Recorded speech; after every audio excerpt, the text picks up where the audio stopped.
Estamos en Barcelona, en pleno distrito financiero. Es una tarde de otoño, de esas grises, nubladas que te calan los huesos. El aire huele a dinero y a café caro.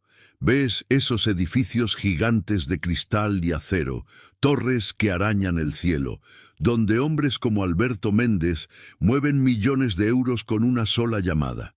Son oficinas impolutas, silenciosas, donde el poder es palpable. Pero justo al lado, a la vuelta de la esquina, empieza el otro mundo. Callejones sucios, olvidados, repletos de basura, con grafitis descoloridos y un olor agrio a desesperanza. Es un contraste brutal, ¿sabes? La riqueza más obscena a pocos metros de la miseria más absoluta, como si fueran dos universos paralelos que se rozan pero jamás se miran. Allí, en lo más alto de una de esas torres de cristal, está Alberto Méndez, 42 años, un empresario de éxito en el sector textil, dueño de Méndez y Asociados. Su apariencia grita control. Traje italiano hecho a medida, gris impecable, un reloj suizo de edición limitada asomando por el puño de la camisa. El pelo canoso en las sienes, la postura erguida, la mirada oscura y autoritaria. Es un hombre acostumbrado a que el mundo se doble a su voluntad. Lo vemos cerrar un trato, una expansión millonaria, con una frialdad profesional que impone respeto. Es implacable, competente y está en la cima de su juego. Pero ese control es solo una fachada.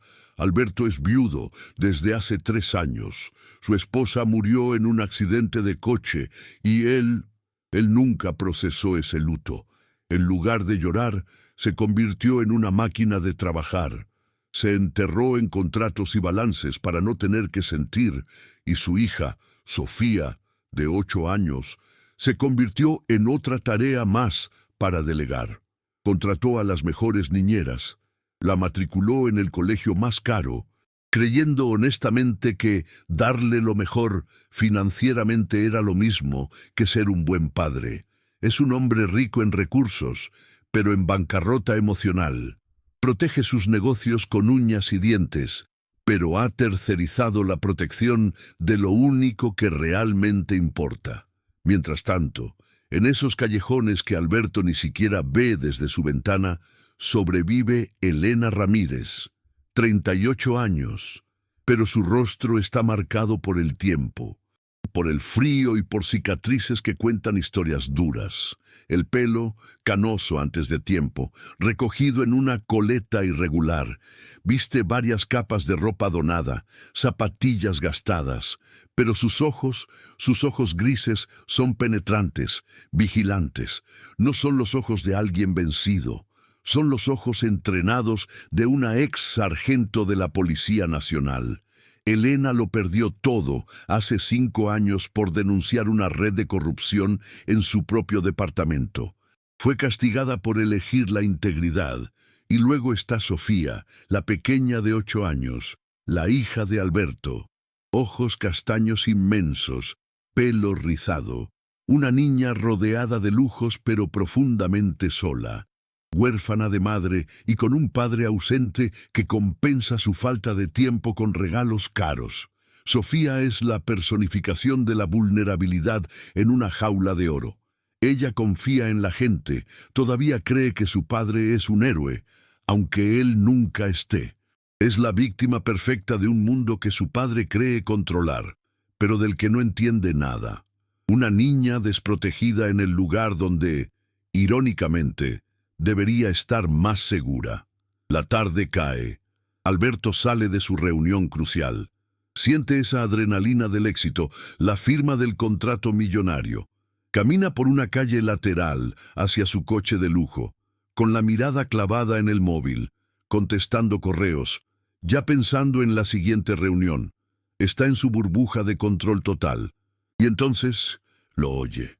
Un llanto infantil, desesperado, que viene de uno de esos callejones sucios que él siempre ignora. Su cerebro tarda un segundo en procesarlo, pero reconoce esa voz al instante. Es Sofía, su hija. la que debería estar a 15 kilómetros de allí, en su casa supuestamente segura. El móvil cae de su mano. El corazón se le para. Corre hacia el callejón, el traje italiano manchándose de barro, el pánico ahogándolo. Y la escena que encuentra lo rompe por completo. Es una pesadilla. Sofía está allí, encogida contra una pared de ladrillos sucios, con el uniforme escolar arrugado y manchado, los ojos inundados en lágrimas, y está siendo abrazada, protegida con el cuerpo, por esa mujer sin techo, Elena. Alrededor hay signos de lucha, basura esparcida, e incluso una navaja abandonada en el suelo mojado. Sofía levanta la vista y grita, ¡Papi! Es un grito que mezcla un alivio desgarrador y un pánico absoluto. Corre y se aferra a las piernas de Alberto, temblando de forma incontrolable, y entre sollozos las palabras salen, atropelladas, revelando el horror. La señora Carla me dejó aquí. Dijo que volvía enseguida, pero nunca volvió. Y unos hombres malos intentaron llevarme. Papi, intentaron meterme en una furgoneta, pero Elena me salvó. Ella luchó con ellos y me protegió. En ese instante, la ilusión de control de Alberto Méndez se hace añicos. Se da cuenta, con un terror que le hiela la sangre, de que mientras él firmaba papeles, su hija estaba a punto de ser secuestrada. Y la mujer que él habría evitado en la calle, una vagabunda sucia, fue la única barrera entre su hija y el infierno. Alberto cae de rodillas en el suelo sucio del callejón, abraza a Sofía con una fuerza desesperada y por primera vez desde que murió su esposa, llora. Llora abiertamente, sin control, roto. Es increíble cómo la vida te puede destrozar todas las certezas en un solo segundo. El hombre que creía tener todo bajo control descubre que su mayor tesoro estaba protegido por la persona que la sociedad había descartado. ¿Qué crees que debería hacer Alberto ahora mismo? ¿Cómo reaccionarías tú en su lugar? Cuéntamelo en los comentarios. Estou escrevendo o bloco 2. Alberto no soltó a Sofía. Siguió allí, arrodillado en ese callejón inmundo, con su traje de miles de euros arruinado por el barro y la basura. Pero eso era lo último que le importaba. El olor a miedo se le había metido en la nariz y no se iba. Miraba a Elena, esta mujer demacrada que acababa de salvar lo único que le quedaba en el mundo, y no podía articular palabra. Era como despertar de una pesadilla solo para darse cuenta de que el monstruo era real y vivía en su propia casa. Su hija, su pequeña, temblando en sus brazos, repitiendo, «Papi, me querían llevar». El imperio de seguridad financiera que había construido se había demostrado ser un castillo de naipes inútil. Elena, en cambio, estaba visiblemente incómoda. No estaba acostumbrada a la gratitud, y menos de un hombre con el aspecto de Alberto. Se apartó un poco, dándoles espacio, y recogió su mochila rota del suelo. «Debería llevarla a casa, señor», dijo, con una voz rasposa pero firme, extrañamente profesional, «y llamar a la policía». Esos hombres no eran simples ladrones, estaban organizados. Vi la furgoneta sin matrícula trasera, y la niñera, ella la entregó. Elena no estaba asustada, estaba enfadada. Veía el crimen con los ojos entrenados que su vida en la calle no había conseguido cegar. Para ella, esto era un procedimiento. La policía llegó, alertada por algún vecino que oyó los gritos de Sofía, pero la escena que encontraron fue confusa. Un empresario multimillonario llorando en un callejón, abrazando a su hija, y una mujer sin techo de pie junto a ellos como una guardiana silenciosa. Los agentes, al principio, trataron a Elena con desdén, casi como si fuera sospechosa. «¿Qué hace usted aquí?», le preguntó un agente joven, con la mano en la porra. Fue Alberto quien se levantó, con Sofía en brazos, sus ojos oscuros ardiendo de rabia. «Esta mujer», dijo, «esta mujer acaba de salvar a mi hija de un secuestro. Trátenla con respeto, es mi testigo principal. La comisaría fue un caos de llamadas, abogados y llantos. A Sofía la atendió una psicóloga infantil, mientras Alberto, pálido como un fantasma, daba su declaración. Pero la pieza clave era Elena. Mientras los agentes tomaban nota, casi con aburrimiento, ella describió a los hombres, sus movimientos, la forma en que actuaron. No eran profesionales, pero tampoco eran novatos. Eran matones a sueldo. Y la niñera Carla les dio la señal. La vi. Le sonrió a uno de ellos antes de decirle a la niña que esperara. Su precisión era militar, quirúrgica.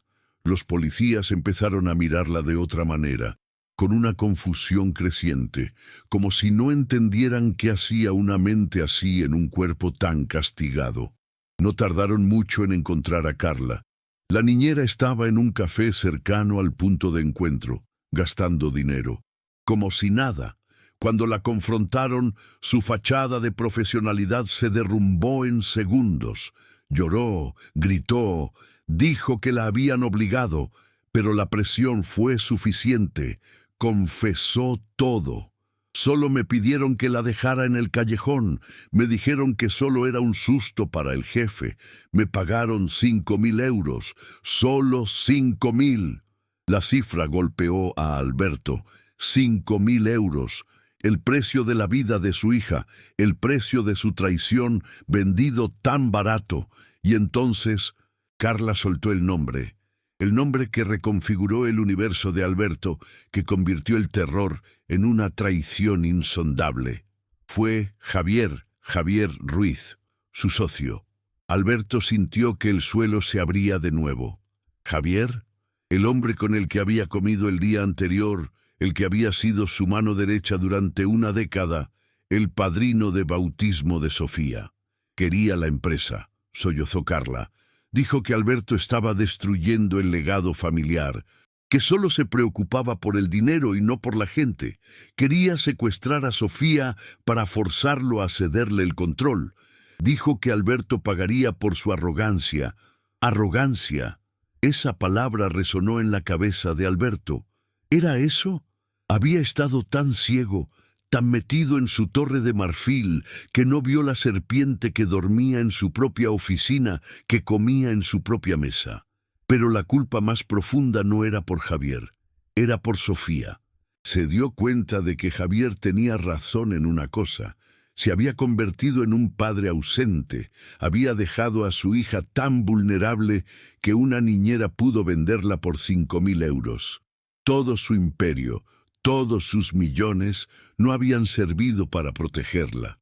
La había fallado de la forma más elemental. El recuerdo de su esposa lo golpeó con la fuerza de un tren. El accidente, el hospital, la promesa que le hizo en su lecho de muerte. Cuidaré de Sofía, lo tendrá todo. Y él, en su dolor y su ceguera, había interpretado todo como dinero, como colegios caros, como trajes de marca para una niña de 8 años. Había fallado miserablemente. Se había escondido en el trabajo para no sentir el dolor de la pérdida, y esa negligencia casi provoca una pérdida 1000 veces peor. Su armadura corporativa se había podrido desde dentro, dejando al descubierto un vacío aterrador. Esa noche, Sofía no durmió, y Alberto tampoco. La niña se despertó gritando varias veces, empapada en sudor frío. «¡Me llevan, papi! ¡No dejes que me lleven!». Tenía pesadillas con la furgoneta, con la cara de Carla sonriendo, con los hombres que la agarraron por los brazos. Alberto la tuvo que sostener en brazos toda la noche, en la cama de matrimonio que antes pertenecía a él y a su esposa. Era la primera noche en 3 años que pasaba enteramente con su hija y tuvo que ser bajo las peores circunstancias. Le cantó nanas que apenas recordaba, sintiéndose torpe, inútil, un extraño en su propia casa.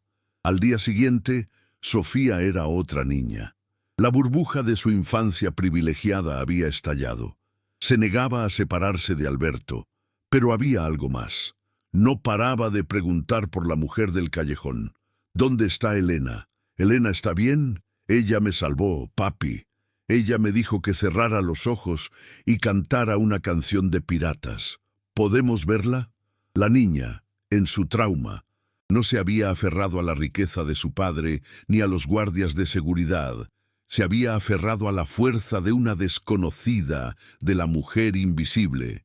Alberto, mientras tanto, había puesto a sus abogados en movimiento.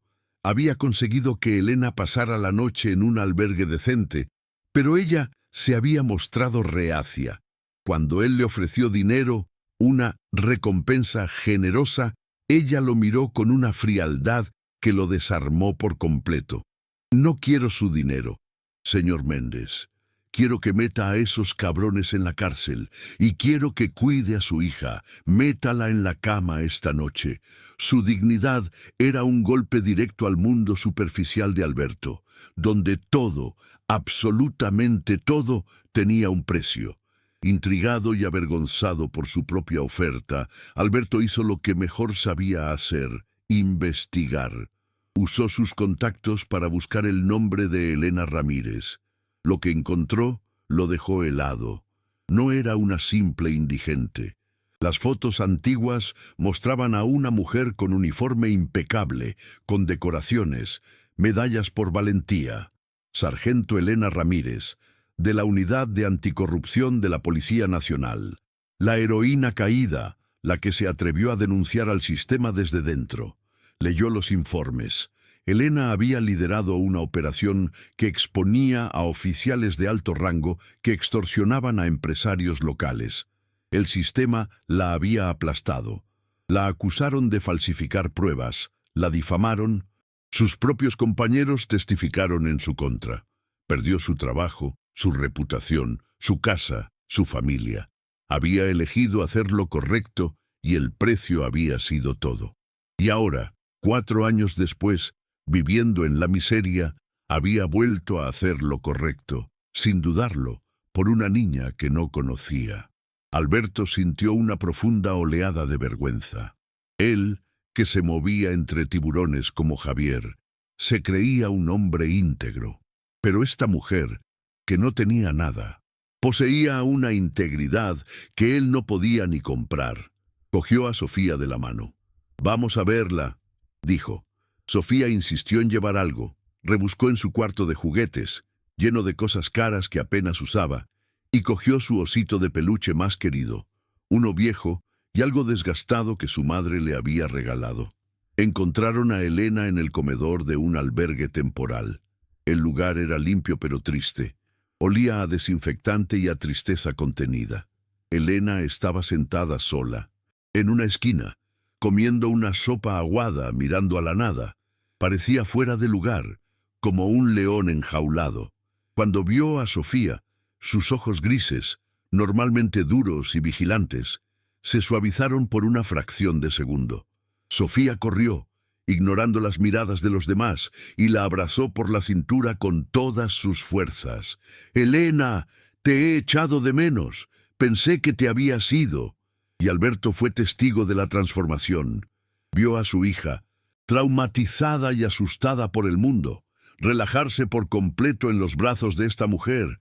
Sofía le entregó el osito de peluche.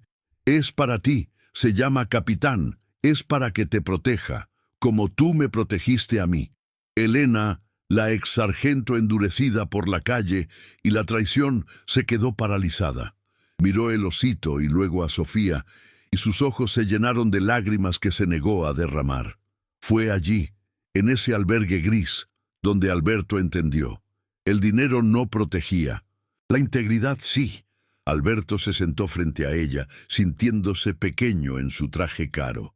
«Elena, he leído su historia. Sé quién es usted y sé lo que le hicieron». Elena se tensó, esperando el juicio, la lástima. «No quiero su lástima», dijo, con la voz baja. «No», respondió Alberto.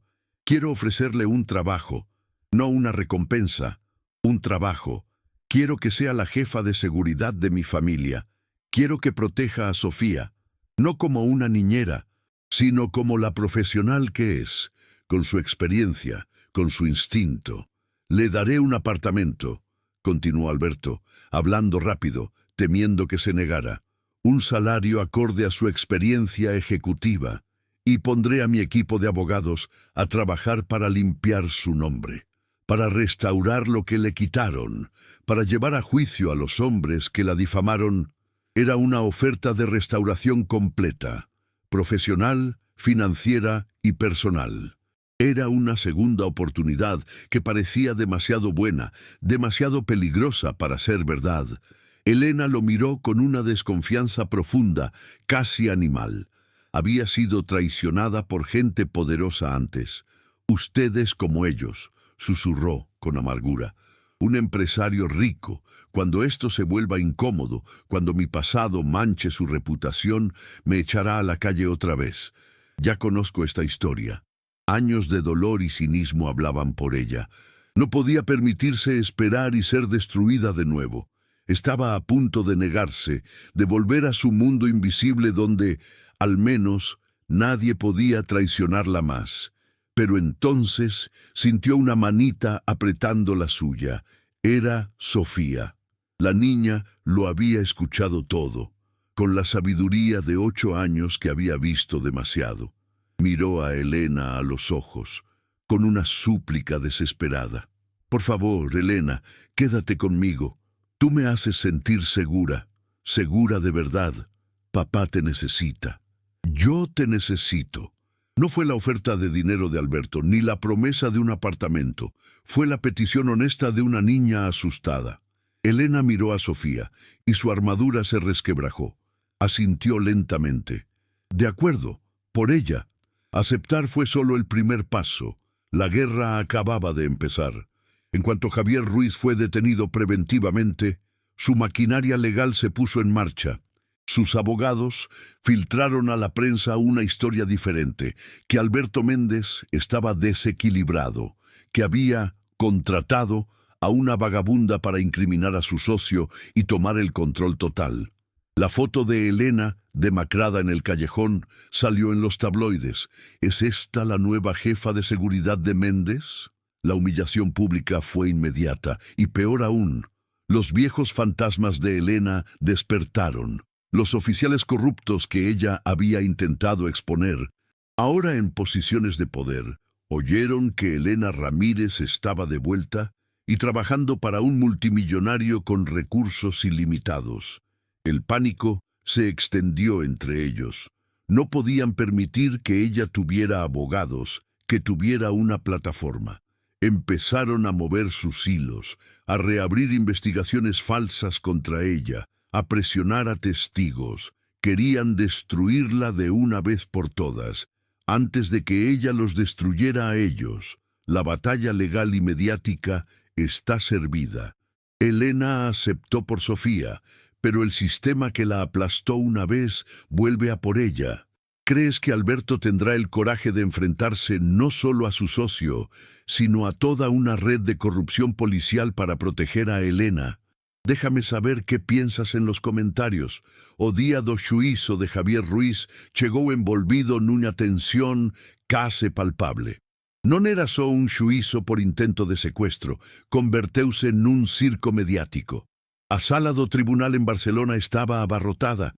De un lado, os abogados de traxe imponente de Javier, do outro, Alberto, sentado estoicamente, con Elena e Sofía uñas filas máis atrás. Elena vestía un traxe sincero pero profesional. A súa aparencia transformada non ocultaba a tensión nos seus ollos grises. Ela era a testemunha estrela, e todos sabíano. A defensa de Javier baseou toda a súa estrategia non en probar a inocencia do seu cliente, senón en destruir a credibilidade da única persoa que o viu todo. Quando chamaram a Elena ao estrado, o silêncio foi absoluto. O advogado de Javier, homem conhecido pela sua agressividade, achegou-se a ela como a depredador. Começou com perguntas rotineiras, pero rapidamente cambiou ao ataque pessoal. Senhora Ramírez, é certo que foi expulsada do corpo de polícia há 5 anos por falsificação de provas e insubordinação? A pergunta golpeou a Helena como a unha lavazada. Ela mantive a compostura. Fui expulsada tras denunciar uma rede de corrupção interna. As acusações contra mim foram fabricadas para silenciar-me.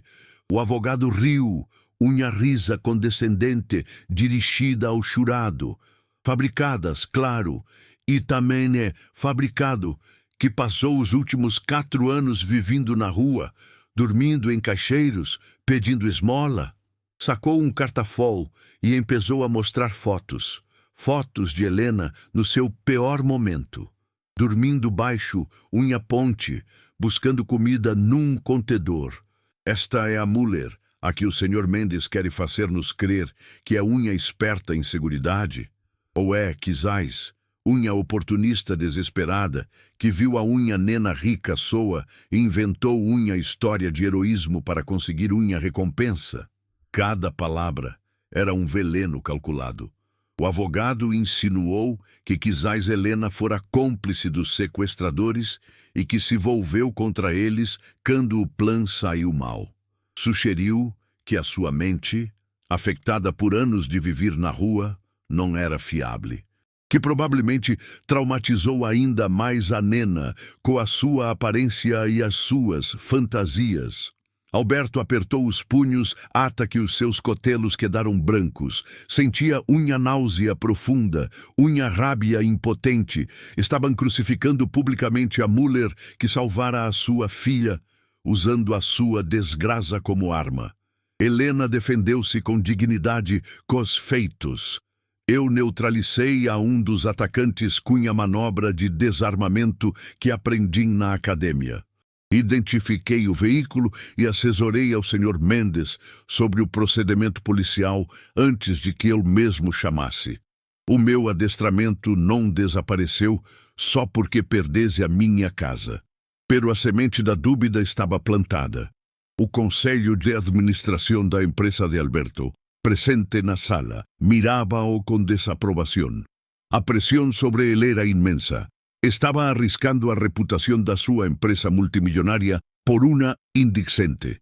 O advogado de Javier deu o seu golpe final. Não temos mais perguntas para esta testemunha. Caminhou cara ao jurado. O que vemos aqui é uma farsa. Um pai negligente, Alberto Mendes, que para cobrir a sua própria culpa por abandonar a sua filha, inventou uma conspiração contra o seu sócio mais brilhante, o Sr. Ruiz, e para isso usou a única pessoa que podia manipular, uma ex-polícia corrupta e mentalmente inestável que faria qualquer coisa por um teito e comida quente. O golpe foi brutal. Javier Ruiz sorria arrogantemente desde o banco dos acusados. O juiz, um homem maior de mirada severa, mirou os seus papéis. Antes de que o jurado se retire a deliberar, há algo mais que alguma das partes queira declarar? O advogado de Alberto começou a levantar-se para fazer um apunte técnico, pero Alberto puxou uma mão no seu braço. Sim, senhoria, eu tenho algo que dizer. Um murmúrio percorreu a sala. Não era habitual. Pido a palavra, não como parte da acusação, senão como o pai da vítima. O juiz duvidou, pero a intensidade na mirada de Alberto convenceu-no. Concedido, achegue-se ao estrado. Alberto levantou-se, não mirou aos advogados, nem a Javier. Caminhou cara ao centro da sala. Não parecia um CEO, parecia um homem que fora esfolado ata o osso. Senhorias, senhores do jurado, começou a sua voz firme, pero cargada com a emoção que fixo que todos calassem. Durante os últimos 3 anos, desde que a minha esposa faleceu, fui um covarde. O choque na sala foi elétrico. Agochem-me detrás do meu trabalho. Converti o êxito financeiro na minha religião e o dinheiro no meu substituto para o amor, a presença e a responsabilidade. Durante anos, continuou, a sua voz ganhando força. Creem que ser um bom pai era dar-lhe a minha filha o melhor colégio, a melhor casa, a melhor roupa. Paguei fortunas para que outras pessoas a cuidassem, pessoas com credenciais impecáveis, com referências brilhantes, pessoas que vestiam trajes caros, como a mim. Mentre eu construía um império, deleguei a sua seguridade, crendo que o dinheiro equivalia à proteção, e estava total, absoluta e perigosamente equivocado. Mirou diretamente a Javier Ruiz, que deixara de sorrir. A minha filha Cas foi arrancada de mim, disse, a sua voz rompendo-se por um segundo. E não foi por um estranho na escuridade. Foi por pessoas em quem eu confiava cegamente. Pessoas que tinham a aparência de respeitabilidade. O meu próprio sócio, sinalou a Javier, o homem que sentou na minha mesa e chamou sobrinha a minha filha, planeou destruir todo o que amo por cobiça. A ninheira a que lhe pagava um salário executivo vendeu-na por 5.000 euros. E quem a salvou? Perguntou retoricamente, a sua voz enchendo a sala. Quem se interpuxo entre esses homens e a minha filha de 8 anos? Foi Unha Müller que esta sociedade, que eu mesmo, descarteou. Unha Müller que o perdeu absolutamente todo, a sua carreira, a sua casa, a sua reputação, não por corrupta, senão por negar-se a sê-lo. Unha Müller que, vivendo na miséria mais absoluta, nunca perdeu a sua humanidade, nunca perdeu a sua coragem. Mirou a Helena, que o observava com báguas silenciosas correndo polo seu rosto. A defensa quer que vejam a Helena Ramírez como unha oportunista. Pero eu direi-lhes o que eu vim. Vim a Unha Müller que não pediu recompensa, não negociou, não duvidou, simplesmente fixo o que era correto, quando ninguém mais o faria, quando não tinha nada que ganhar e todo que perder, protegeu-na com seu próprio corpo. Querem vocês julgar quem é fiável? Continuou Alberto, caminhando agora fronte ao jurado. Mirem os feitos. O meu sócio respeitado, com seu relógio de luxo e o seu clube de campo, intentou sequestrar a minha filha, a Müller sem fogar, com a roupa rota e cicatrizes na cara. Protegeu-na com a sua própria vida. Os valores, a integridade, não vêm com traje, vêm do caráter. E o caráter de Helena Ramírez foi probado no lume, e demonstrou ser de aceiro. Helena não é unha oportunista, declarou Alberto, a sua voz ressoando com convicção absoluta. Ela é a única pessoa nesta sala, ademais da minha filha, que demonstrou que os seus princípios não estão à venda. E se isso a faz unha parir aos olhos da sociedade, então esta sociedade está rota. Ela não é unha, ex-policia corrupta. Ela é a definição de unha heroína, e é a Müller a que lhe confio, sem reservas, a vida da minha filha. O silêncio era tão profundo que se podia ouvir a respiração entrecortada de Helena. Alberto admitira publicamente a sua negligência, a sua cegueira. Destruíra a sua própria fachada de controle para defender a verdade de Helena. Nesse momento, Helena não só sentiu alívio, sentiu que por fim alguém havia. Alguém poderoso estava usando o seu poder não para esmagá-la, senão para elevá-la.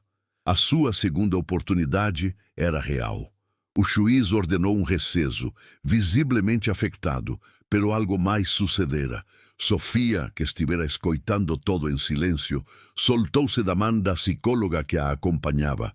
Correu cara ao estrado antes de que Alberto pudesse baixar. O seu movimento foi tão rápido que ninguém pôde detê-la. O juiz mirou-na, surpreendido. A nena chegou-se ao micrófono, tremendo ligeiramente, pero com os olhos cheios de uma determinação feroz. Senhor juiz, disse, a sua voz infantil pero clara ressoando polos altofalantes. Podo dizer algo? O advogado de Javier saltou. Objeção. Intento de manipular emocionalmente ao jurado. Pero o juiz calou-no. Permitirei-no. Mirou a Sofia com amabilidade. Que queres dizer, pequena? Sofia mirou diretamente ao jurado. Se os advogados dizem coisas malas de Helena, dizem que me assustou. Pero não é verdade. Respirou fundo. Helena ensinou-me que a seguridade de verdade não é ter guarda-costas caros ou alarmas. É ter a alguém que queda contigo mesmo quando dá medo. Quando esses homens me agarraram, a senhora Carla fugiu, pero Helena não. Helena quedou. Ela faz-me sentir segura, concluiu Sofia, a sua voz firme, porque sei que ela nunca me abandonaria por dinheiro. Ela já o perdeu todo por dizer a verdade. Ela é a minha amiga e é a pessoa mais valente que conheço. O impacto dessas palavras sincelas foi mais devastador que qualquer argumento legal. O jurado mirava a Javier Ruiz com frio desprezo. Alberto subiu ao estrado e tomou a mão da sua filha. Baixaram juntos. Helena levantou-se quando passaram à beira do seu assento. Não disseram nada. Alberto só assentiu, um aceno carregado de respeito e débeda. Helena assentiu de volta. Um aceno de reconhecimento. Nesse intre, deixaram de ser chefe e empregada, empresário e vítima. Converteram-se numa fronte unida, numa família forçada na crise. O juízo de Javier Ruiz estava sentenciado, pero a transformação de Alberto Méndez acabava de completar-se. Que momento no tribunal!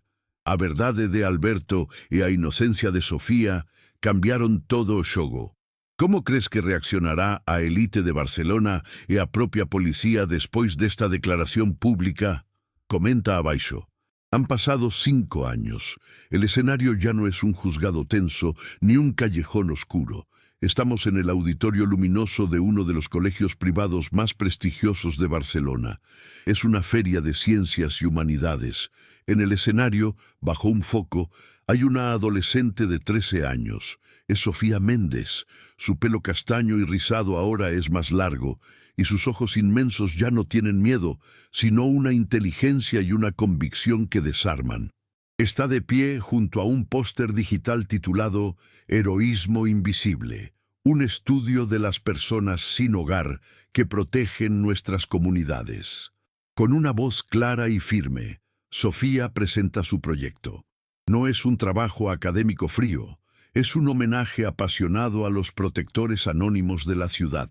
Durante meses, con la supervisión de Helena, Sofía ha entrevistado a decenas de personas que viven en las calles de Barcelona. Su presentación está llena de sus historias: el hombre que apartó a un niño de un coche a toda velocidad, la mujer que comparte su comida con perros abandonados, el exmédico que hace curas básicas en los callejones. Mi hipótesis, dice Sofía al auditorio de padres y profesores, era que las personas que han perdido todo el apoyo social son las que mejor entienden el valor de la intervención comunitaria. Los datos lo confirman. El heroísmo no lleva uniforme ni traje. A menudo, ni siquiera tiene un techo. Su análisis es brillante, pero sobre todo, está lleno de una empatía que solo puede venir de la experiencia personal. Sentada en la tercera fila, intentando pasar desapercibida, está Helena Ramírez. Ahora tiene 43 años. La transformación es notable. Viste un traje sastre elegante pero funcional. Su pelo canoso ahora está cortado en un estilo profesional y moderno. Las cicatrices de la calle siguen allí, pero ahora son un testimonio de su pasado, no una marca de vergüenza. Es la directora de seguridad de una red de empresas internacionales y da conferencias por todo el mundo sobre ética profesional, integridad y seguridad basada en la confianza. Es una líder respetada, una voz que nació del silencio y la traición. Alrededor de su cuello, bajo la blusa de seda, lleva la única joya que importa, una simple cadena de plata. No es de una joyería cara. Se la regaló Sofía en su primer cumpleaños, libre, como ella lo llama. Es una pequeña placa de plata, y si te acercas lo suficiente, puedes leer la inscripción grabada con letra infantil: para mi heroína real. Helena nunca se la quita. Es su ancla, su recordatorio constante de por qué lucha, por qué reconstruyó su vida. Es la prueba de que todo lo que perdió valió la pena por lo que ganó. Sus ojos grises, antes endurecidos por la supervivencia, ahora miran a Sofía en el escenario con un orgullo maternal tan profundo que es casi tangible. A su lado, en la butaca contigua, está Alberto Méndez. Él no intenta ocultar sus emociones. Las lágrimas de orgullo corren por su rostro sin disimulo. Ha aprendido en estos 5 años que la vulnerabilidad es su mayor fortaleza. Ya no es el workaholic distante, es un padre presente, un hombre que entiende sus prioridades. Y no está solo. A su lado, con su mano entrelazada con la de él, está Ana, una abogada de derechos humanos, una mujer inteligente y cálida que conoció irónicamente mientras trabajaban juntos en la iniciativa Segunda Oportunidad. Ella no reemplazó a su difunta esposa, le enseñó a amar de nuevo, entendiendo su pasado y admirando la familia que había construido. Cuando Sofía termina su presentación, el auditorio estalla en un aplauso atronador. No es solo cortesía, es un reconocimiento genuino a la madurez y profundidad de su trabajo. Los profesores están asombrados y muchos padres se sienten visiblemente conmovidos. Sofía sonríe, busca con la mirada a Elena y Alberto, y ellos le devuelven el aplauso con todo su corazón. Es la culminación de su sanación. Es la prueba de que el trauma no la definió, sino que la fortaleció, dándole una voz y una misión que muchos adultos nunca encuentran. La familia que salió rota del juzgado ahora es un faro de integridad. Después de la presentación, mientras recogen los materiales, un periodista de un diario local, que estaba allí cubriendo la feria por casualidad y quedó fascinado por el proyecto de Sofía, se acerca al pequeño grupo. Reconoce a Alberto y a Elena, cuya historia se ha convertido en una especie de leyenda urbana en los círculos empresariales y policiales de Barcelona. El periodista enciende su grabadora, dirigiéndose a la adolescente. Sofía, ha sido una presentación increíble. Has hablado de heroísmo anónimo, pero todos en esta ciudad conocen la historia de cómo la señora Ramírez te salvó. ¿Cómo definirías tú, 5 años después, lo que ella hizo por ti aquel día? Sofía se queda pensativa un segundo. No da la respuesta simple que el periodista espera. Mira primero a Alberto, luego a Elena, y después de nuevo al periodista. A mucha gente dice que Elena me salvó la vida en ese callejón, y es verdad, dice con una madurez que sorprende, pero lo que hizo fue mucho más grande que eso. Elena no solo me salvó a mí, nos salvó a todos, salvó a mi familia entera, y ni siquiera lo sabíamos en ese momento. El periodista frunce el ceño, pidiéndole que continúe. Mi padre y yo, continúa Sofía, vivíamos en una casa enorme, pero estábamos vacíos y asustados. Él se escondía en el trabajo y yo me escondía del silencio. Creíamos que la seguridad venía de muros altos, de coches blindados y de guardaespaldas caros. Hace una pausa, escogiendo sus palabras con cuidado. Elena nos enseñó la verdad. Nos enseñó que la seguridad real no viene de lo que puedes comprar. Viene de tener a tu lado a personas cuyos valores no cambian cuando las circunstancias cambian. Personas que eligen hacer lo correcto, aunque les cueste todo. Mientras Sofía habla, Alberto y Elena intercambian una mirada. Es una mirada que contiene 5 años de batallas, de terapia, de reconstrucción, de confianza ganada a pulso. En esa mirada no hay palabras, solo un profundo respeto mutuo y un amor forjado en la adversidad. Alberto ve a la mujer que le devolvió a su hija y le enseñó a ser padre. Elena ve al hombre que le devolvió su dignidad y le dio una familia. Ana, la nueva pareja de Alberto, les aprieta las manos a ambos, entendiendo perfectamente el vínculo que los une. El periodista, visiblemente conmovido, apaga la grabadora. Gracias, Sofía. Eso es mucho mejor de lo que esperaba. Se retira, dejándolos solos en el auditorio que se vacía. Sofía se acerca y abraza a Elena por la cintura, escondiendo la cara en su chaqueta, igual que hizo en el albergue años atrás. «Gracias», susurra Sofía, tan bajo que solo Elena puede oírla. Gracias por no haberte rendido, por seguir haciendo lo correcto, incluso cuando te costó todo». Elena cierra los ojos, abrazando a la adolescente con fuerza. Las lágrimas que aguantó en el juzgado ahora sí pueden caer, pero son lágrimas de gratitud.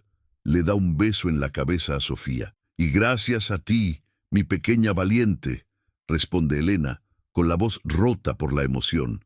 «Gracias por recordarme que todo lo que perdí valió la pena, porque me trajo hasta vosotros». Alberto se acerca y los abraza a ambos, cerrando el círculo. El empresario, la ex sargento y la niña superviviente. Ya no son 3 personas rotas, son un hogar. ¡Qué viaje el de esta familia! Una historia que nos enseña que las personas más valiosas son a menudo las que la sociedad ignora.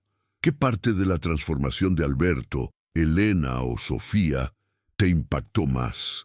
Me encantaría leer tu opinión en los comentarios.